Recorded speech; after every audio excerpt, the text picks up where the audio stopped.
अस्सलाम वालेकुम। मैं महर फराज अनवर, आप देख रहे हैं मेरा यूट्यूब चैनल डीप साइट। नाज़रीन व सामाईन, 2024 8 फरवरी के इलेक्शन गुजर गए हैं और गुजरे हुए तकरीबन आज 5वां रोज़ है। और हम देख रहे हैं कि पूरी पाकिस्तान की सियासी जमातें इस वक्त रोड्स पर हैं और एहतजाज कर रही हैं कि उनके साथ धांधली हो गई है। सभी जमातें ये भी कह रही हैं कि हम जीत गए हैं, हम जीत गए हैं, लेकिन हर कोई यही कह रहा है कि हमारे साथ धांधली हो गई है। उसमें पहले नून लीग नहीं थी शामिल, अब नून लीग भी शामिल हो गई है। गो के नून लीग के बड़े बड़े बुर्ज हमने गिरते हुए देखे हैं, जिसमें राना सनाउल्लाह साहब हैं, सादर रफीक साहब हैं, जवेद लतीफ़ साहब हैं, खुरम दस्तगीर साहब हैं, जो अपने अपने इलाकों में, अपने अपने हलकों में एक कादावर शख्सियत का मकाम रखते थे, लेकिन सभी हार गए। गो के उतना नून लीग ने शोर नहीं डाला है जितना दूसरी जमातें डाल रही हैं, जिसमें JUI भी है, जमात इस्लामी भी है, ANP भी है, GDA भी है, MQM भी है। MQM हालांकि 17 सीट ले चुकी है और 17 सीटों में उनके पास PTI कह रही है कि ये 17 सीट में से मोस्टली सीट्स हमारी हैं। गो के सारी जमातों ने अब कुछ ना कुछ हासिल किया है, लेकिन सारी जमातें शोर गुगा डाले हुए हैं कि जनाब हमारे साथ धांधली हो गई है। अभी हमने देखा कि 8 फरवरी से पहले जनाब शहबाज शरीफ साहब ने फरमाया था कि अगर हमें सादा अक्सरियत या 2/3 अक्सरियत मिलती है तो हमारे वज़ीर आज़म जनाब नवाज शरीफ साहब होंगे, और अगर हमें सादा अक्सरियत नहीं मिलती और मखलूत हुकूमत बनाना पड़ती है तो पार्टीज़ की बामी मशवरे से और रजामंदी से आज़म का नाम लिया जाएगा। आज पीपल्स पार्टी ने शहबाज शरीफ साहब को वज़ीर आज़म के लिए नामज़द कर दिया गया है, लेकिन साथ साथ उन्होंने फरमाया कि हम इसमें वजारतें नहीं लेंगे। जब वो वजारतें नहीं लेंगे, लेकिन वजारतें ना लेने के साथ साथ वो आसफ़ अली ज़रदारी साहब को सदर भी बनाना चाह रहे हैं, वो स्पीकर कौमी असम्बली का स्पीकर भी बनाना चाह रहे हैं, और जितनी कॉरपोरेशंस हैं उनके MDs भी अपने लगाना चाह रहे हैं। 11 मार्च के बाद जो चेयरमैनशिप है सेनेट की वो ख़त्म हो जाएगी और दोबारा इलेक्शन होंगे, तो उसमें वो दोबारा सेनेट की चेयरमैनशिप भी ईंटना चाहेंगे। देखने की बात ये है कि मौलाना फजल रहमान साहब ने ज़िंदगी में पहली दफ़ा, मेरे ख़्याल में 1988 में बेनज़ीर साहबा के साथ वो हुकूमत में नहीं थे, तो उन्होंने बेनज़ीर साहब ने उनको डीज़ल का दिया था, कोई चार्ज वगैरह दिया था, और उसके बाद वो PTI के हुकूमत में वो शामिल नहीं थे, और अदरवाइज़ वो हर हुकूमत का हिस्सा रहे हैं किसी न किसी तरह से, किसी न किसी तरीके से, चाहे उन्होंने जैसे भी उसमें वो शमूलियत इख्तियार की हो। लेकिन इस दफ़ा उन्होंने भी फरमाया है कि मैं अपोजिशन में बैठना पसंद करूँगा, और उन्होंने PTI को दावत भी दे दी है कि आएँ हमारे साथ मिलकर धांधली पर एहतजाज रिकॉर्ड करवाएं, धांधली जो हुई है उसका सदेबाब किया जाए। गो के बहुत कुछ हमें देखने को ज़िंदगी में पहली दफ़ा मिला, और ये भी हमें हाँ पहली दफ़ा मिला है कि फजल रहमान साहब जो हैं कि वो अपोजिशन को तरजीह दे रहे हैं।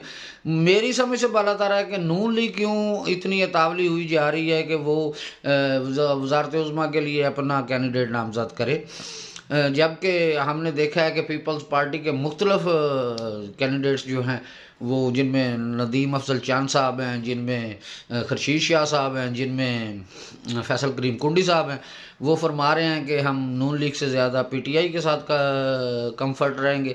मेरा नहीं ख्याल कि वो PTI और पीपल्स पार्टी मिल के अगर हुकूमत बनाते हैं तो वो लॉन्ग टाइम चल सके, क्योंकि खान साहब की एक साइकी है, वो किसी को अपने साथ बर्दाश्त नहीं कर सकते।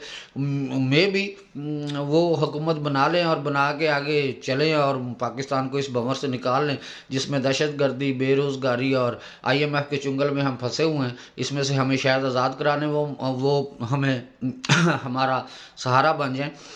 नून लीग भी कह सकती है कि हम अपोजिशन में बैठते हैं, कोई क़यामत नहीं आ जाएगी अगर नून लीग अपोजिशन में बैठ जाती है। ना उन्होंने पहली दफ़ा अपोजिशन में बैठना है, और दूसरी जमातों से मेरे ख्याल में थोड़ी सी सब्र में भी आगे है, और कारकर्दगी में अगर देखा जाए तो कारकर्दगी में भी तीनों पार्टी से नून लीग की कारकर्दगी ज़रा बेहतर है, उन्होंने डिलीवर किया है। लेकिन जिस तरह PTI ने और पीपल्स पार्टी सिंध में पिछले तकरीबन 15 साल से रेगुलर हुकूमत बनाए हुए है, 10 साल से KPK में PTI की हुकूमत थी, तो वो उस तरह डिलीवर नहीं कर सके जिस तरह नून लीग ने डिलीवर किया। लेकिन फिर भी नून लीग को चाहिए कि वो अपोजिशन में बैठ जाए। अब पहली दफ़ा पंजाब की औरत वज़ीर आला बनने जा रही हैं, मरियम नवाज शरीफ साहबा। कहने को तो पूरी फैमिली, बाप 3 दफ़ा का वज़ीर आज़म है, चचा 3 दफ़ा का वज़ीर आला है, एक दफ़ा वज़ीर आज़म बन चुके हैं और दूसरी दफ़ा बनने जा रहे हैं। तो मेरे ख्याल में ये लेबल लगाने के हिसाब से तो ये नहीं होना चाहिए कि हमारी पूरी फैमिली वज़ारत उज़्मा और वज़ारत आला के कैंडिडेट रह चुके हैं और हमने कोई ये रिकॉर्ड बनाने की बात नहीं है। अगर मरियम नवाज साहबा किसी और को पार्टी में और भी अच्छे लोग हैं, उनको भी मौका मिलने चाहिए था, क्योंकि परवेज़ इलाही साहब भी इस बात से नाराज़ होकर जा चुके हैं। ख्वाजा साद रफ़ीक साहब ने भी ये बात की थी और जनाब शाहद खान अब्बासी साहब भी मरियम नवाज साहबा से नाराज़ होकर पार्टी से किनारा कशी इख्तियार की थी। बहुत से लोग, जो मुख्तलिफ लोग हैं, जो इस बात से नाला हैं कि अपने ही घर में सारी चीज़ें रखते हैं। गो देखने वाली बात है, देखते हैं क्या बनता है। जबकि इमरान खान साहब ने अली अमीन गंडापुर साहब को ही नामज़द किया है KPK के वज़ीर आला के लिए। मेरे ख्याल में वो इसको उनकी कोई हिकमत अमली होगी कि कल को अगर उनका इस्टेब्लिशमेंट के साथ कोई बातचीत नहीं बनती तो वो अली अमीन गंडापुर साहब जो हैं कि उनका हुक्म भी बजा लाएंगे और लोगों को भी निकाल लेंगे, जैसे उन्होंने धरनों में निकाला था और लड़ाई के मूड में भी थे। अब देखने वाली बात यह है कि अली अमीन गंडापुर साहब बन के वज़ीर आला बन के KPK को कैसे तरक्की दे सकते हैं। हालांकि KPK एक बड़ा हमारा अहम सूबा है और उसके साथ अफ़गानिस्तान है और अफ़गानिस्तान में हमारे मुख्तलिफ दुश्मन क़ुव्वतें भी बैठी हैं जो हमें साबोताज करना चाहती हैं और हमारे ख़िलाफ़ नित नए प्रोपोगंडे करते हैं। दहशतगर्द हैं, उधर तालिबान है, उधर दाइश है, बहुत कुछ है उधर।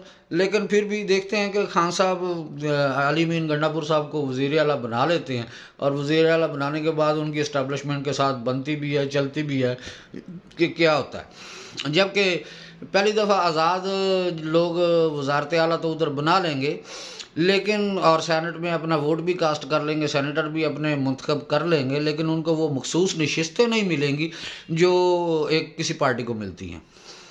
जबकि जमात इस्लामी ने इनकार किया है PTI इल्हाक करने से और उन्होंने एक बहुत बड़ा जुआ खेला। हालांकि उनके पास 1-2 सीट्स ही हैं जिनको, लेकिन फिर भी उन्होंने इनकार किया है। और इलेक्शन कमीशन ने कौमी असम्बली में जमात मुस्लिमीन के साथ जो PTI इल्हाक कर रही है उसमें उन्होंने फरमाया है कि मजलिस वहदतुल मुस्लिमीन ने जो है कि वो सबसे पहले अपनी वो अंदराज नहीं करवाया जिसमें औरतों की मखसूस नशिस्तें उनको मिलनी थी।